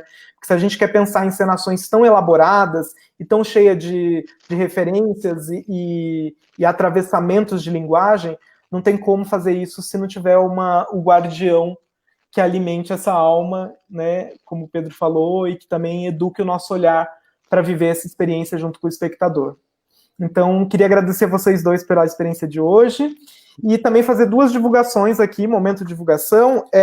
A gente estão acontecendo alguns eventos do Festival 7, que é promovido pela SMAI. Pedro, se eu estiver falando alguma coisa errada, pode me corrigir. A gente está colocando aqui embaixo o link do site da SMAI, que lá dá para acompanhar toda a programação.